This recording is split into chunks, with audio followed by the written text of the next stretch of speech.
Mukha na akong manok dahil sa helmet ah. Lugaw. Nandito ako ngayon sa ano eh. Sa NAIA Airport. Tingnan nyo yung mga presyo. Hindi yata makita eh. Itong lugaw ko, 150. Ayun ang lugaw yan. May itlog. Tapos kaldo. Nga pala, may naisip akong bagong ano eh, content. Ito yata tawagin kong ano, Ignorante Series.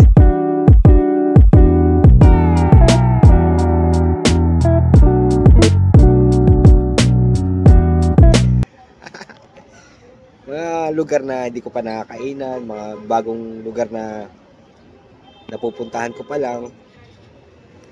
Siyempre may ignorante ako yun. Kaya Ignorante Series yun. Ko-content ko lang. Ang dami namin pala dito. Ayun, puro joyride. Bahala na. Kakatid ko na sa ano eh. Sa isang passenger ko kanina.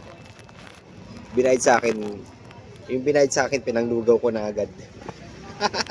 Time check, ano pala. 3 AM ng umaga. Diba? Solid. Lamig. Chill lang. Biro mo yun. Yung lugaw dito, 150. Tapos yung sweldo mo, minimum, 695. Ibig sabihin, sa loob na isang araw, makakain ka ng 4 na beses. 4 na beses ka makakain. O kaya 5. 5 beses na lugaw. Gantong lugaw. Hindi pwede dito yung ano. Di pwede dito yung mababa yung kita mo. Kaya yung may mga negosyo na matataas yung bilihin. Ewan ko lang kung ang galing mo makahanap ng kayang bumili sa'yo.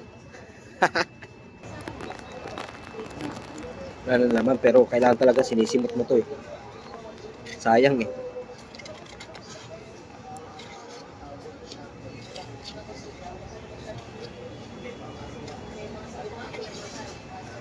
Tapos boy, wala silang libreng tubig.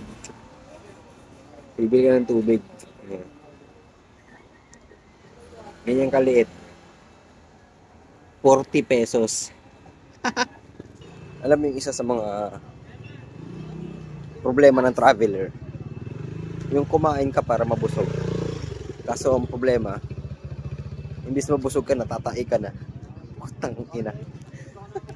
Uwi tuloy tayo.